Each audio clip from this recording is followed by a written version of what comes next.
Soral donne son avis sur le droit de vote à 16 ans, donc on va réagir à la vidéo, on va réagir aux commentaires. Juste avant, abonnez-vous à ma chaîne parce que comme ça, quand j'en aurai 1000, je pourrai gagner de l'argent. Allez, c'est parti. Cette idée de faire voter les débiles mentaux, hein, je crois que c'est prévu aussi, faire voter les Mongoliens, c'est la seule manière qu'a la démocratie de se survivre sur le principe qu'elle est amenée au pouvoir par le plus grand nombre. Ah bon, il y a des tricheries dans tous les sens, alors qu'elle fait de plus en plus de mal au plus grand nombre. Le problème, c'est qu'aujourd'hui, la démocratie, qui est censée être par une délégation l'expression de la volonté du peuple, donc le pouvoir du peuple, parce que le peuple, c'est ce qui est bon pour lui. C'est des articulations. Aujourd'hui, on voit que la démocratie est le régime qui fait le plus de mal au peuple. C'est pour ça qu'on se dit, si la Russie fonctionne moins mal qu'avant, c'est parce que, d'une certaine manière, Poutine échappe à la démocratie de type démocratie occidentale, et qu'on se dit qu'aujourd'hui, ce qui peut arriver de mieux pour le peuple d'un pays, c'est ce qu'on appellerait ce que j'ai appelé moi d'ailleurs une dictature éclairée, hein, je me rappelle despotisme éclairé, j'ai appelé ça, et que d'ailleurs cette idéologie-là qui fait son chemin, ça s'appelle à un moment donné aux États-Unis en ce moment, elle est en train de se mettre en place, les lumières sombres. C'est finalement compte tenu du constat qu'on fait sur 2 siècles d'épopée égalitaire, vous voyez que ça rejoint mes sujets. Si on veut aujourd'hui faire fonctionner un pays avec cette idée que ce soit fonctionnel, avec l'idée en gros que ça fonctionne le moins mal possible, donc aussi pour le peuple, parce que c'est le peuple qui se prend le chaos le plus violemment dans la gueule, eh ben, il faut produire une idéologie néo-féodale, hautement technicienne, donc c'est très et ça s'appelle en ce moment les Lumières sombres, vous voyez. Donc ouais, c'est assez expéditif, on va lire les réactions, on va voir un peu. Alors, tu comprends pas cette signification de faire voter les jeunes de 16 ans, car tu dois être un chaman, Alain.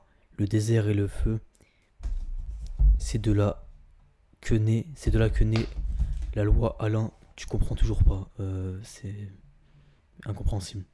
Démocratie, tu parles donc de la Suisse où toi aussi tu sombres dans l'abus de langage. République, c'est comme ça que ça s'appelle pas autrement. Ok. Donc là, un soutien à Israël qui va répondre, ça risque d'être un peu épicé. Tu parles pour ne rien dire. Qui veut le droit de vote à 16 ans? La gauche et l'extrême gauche. Pourquoi? Parce qu'ils savent que la majorité des jeunes sont matrixés par leurs profs de gauche et que par conséquent, ils savent que ça leur fera un bénéfice électoral. T'as qu'à arrêter de sucer la gauche en France comme LFI. Non, il a toujours craché sur LFI en disant qu'ils étaient incohérents. Le nombre de fois où je l'ai entendu taper sur les bobos gauchistes, c'est, tu peux pas vraiment lui reprocher ça. Qui a peur de prendre sa place en politique et qui se met à parler de Jean-Marie Le Pen sur le sujet d'Israël depuis que le sionisme de droite a pris le pouvoir. Putain. Si la gauche demande le droit de vote à 16 ans comme LFI, c'est juste parce que ces FDP de sionistes socialistes pro-métissage et pro-immigration sont en train de se faire jeter. Alain Soral, toi qui réfléchis beaucoup sur les sujets de société et sur les grands auteurs français, parle-nous un peu de Boualem Sansal et de son sous-estimé 2084, un sujet qui mérite des heures de réflexion, ne crois-tu pas? Quand je vois le niveau de débilité des adultes bien mûrs autour de moi, à 16 ans c'est mort. Ouais, mais de toute façon, ouais, en fait ce mec-là soulève un truc, c'est qu'en réalité, droit de vote à 16 ans, mais dans tous les cas, même droit de vote à 40 ans, c'est un truc de ouf. Mais, mais tu peux pas faire autrement, parce que bon, si tu fais une, une monarchie, c'est encore pire, parce que le mec il irrite génétiquement. Ça veut dire que, en gros, ton leader c'est la loterie génétique, c'est un truc de malade, tu vois. Euh, mais ouais, dans tous les cas, en fait, si je vous donne mon avis, la réalité c'est qu'il n'y a rien qui peut marcher, parce que les masses sont médiocres. Ça c'est une phrase de Mitterrand, je crois. Donc en réalité, la seule personne qui peut t'aider, c'est toi-même. C'est un peu cliché de dire ça. Ça fait un peu film de merde, mais c'est un peu la réalité, malheureusement. C'est-à-dire que personne d'autre ne peut rien faire, quoi. Tu crois vraiment, là, on va voir un héros du peuple, et les gens te disent Poutine, mais Poutine, ça n'a rien à voir. Parce que Poutine, il gère le plus grand pays du monde, et il est extrêmement strict avec sa population. Et quand bien même les Russes vivent bien, euh, t'as pas, en fait, les mecs sont pas dans une dépendance. Ça veut dire que dans tous les cas, bah, en fait, on revient toujours à la même équation que t'as besoin que de toi, quoi. Donc, bien sûr que ouais, en fait, moi, je suis assez pessimiste, j'entends rien de personne, en fait. Parce que je me dis, les mecs, ils sont en train de faire leur carrière, et quelque part, ils ont un mépris pour le peuple qui peut se justifier.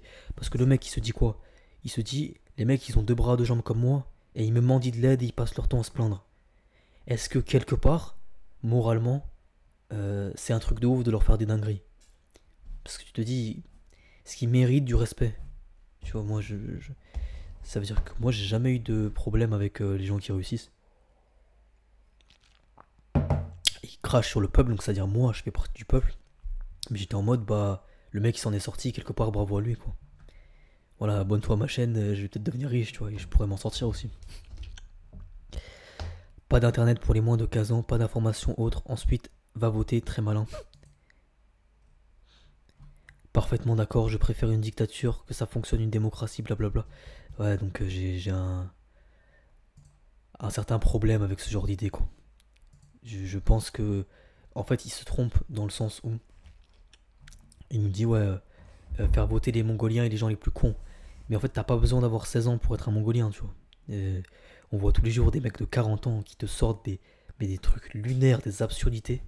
Mais en fait, c'est lié à quoi? C'est pas lié. En fait, je pense pas que les gens sont si cons que ça. C'est juste que les gens ont un peu la flemme de chercher, quoi. Et même ça, je le critique pas parce que par exemple, moi, quand je travaillais, je rentre du taf, j'ai quand même autre chose à foutre de ma journée quand je viens de rentrer que de me casser la tête à essayer de comprendre tel enjeu géopolitique, pourquoi ceci, pourquoi cela. Non, je vais en fait, qu'est-ce qui s'est passé, je regarde les actualités et après je vais me coucher. Donc je déteste les gens qui critiquent les gens qui sont pas cultivés ou les gens qui réfléchissent d'une manière un peu simple alors que eux ils ont le temps. Quand t'as le temps de te renseigner, c'est normal en fait que t'es bon, mais t'as pas le temps. Et aussi, même pour quelqu'un qui a le temps, il faut aussi se rendre à l'évidence qu'il y a des gens, ça ne les passionne pas, l'actualité, la politique et tout. Moi, je kiffe ça, mais il y a des gens, ils en ont rien à foutre. Et le mec va pas, pour l'intérêt d'une nation, se forcer à passer des heures à devenir un expert pour ensuite voter. Donc, ce qui fait que t'as des gens qui sont pas forcément mongoliens, qui sont intelligents, mais qui, quand ils votent parce qu'il faut voter, soit ils votent pas, la plupart des gens votent pas, mais quand ils votent parce qu'il faut voter, bah ils votent de la merde. Mais pas parce qu'il est con, parce qu'il a pas le temps de rentrer dedans, ou parce que ça le passionne pas. Donc voilà, on va voter ça me semble être du bon sens. Le Pen ou Mélenchon, en fonction de ta sensibilité, ça me semble du bon sens, alors qu'en réalité c'est toujours le même cinéma. Et même les droitards me font rire. Ils pensent que quand il y aura Zemmour, quand il y aura Le Pen, n'oubliez pas que Sarkozy c'était un mec de droite, hein. C'était un mec d'éther. Il nous parlait de Karcher, tout ça. Qu'est-ce qu'il a fait? À part brader leurs français. Il a vendu à bas prix leurs français. Il a vendu les autoroutes, le système de péage à une entreprise privée. C'est que ça le résultat à la fin. C'est que. Il a retiré. Ça, je sais pas si c'est lui ou c'est Mitterrand, ou c'est Chirac par exemple. Mais je crois qu'il a retiré la haute trahison en politique. Il me semble qu'il a retiré un truc comme ça en plus de ça. Et on lui a retiré sa légion d'honneur et tout. C'est qu'un carnage en réalité. Et la gauche, c'est pas bien mieux, tu vois. Macron, soi-disant, je serai le président ni de droite ni de gauche. Et tu retrouves des vaccins, des trucs de confinement, des gilets jaunes et 49.3. Ça veut dire, on veut pas que ça passe, mais on le fait passer quand même. C'est que des trucs de fou. Donc en réalité, faut être un. Ah, je peux le rejoindre. J'aime pas mépriser les gens. Mais faut être un mongol pour croire que la prochaine, non, ça va changer. Il y a rien qui va changer. Faut essayer de s'en sortir. Et c'est ce que je fais, donc abonne-toi. Comme ça, je pourrais m'en sortir, faire de l'argent, etc.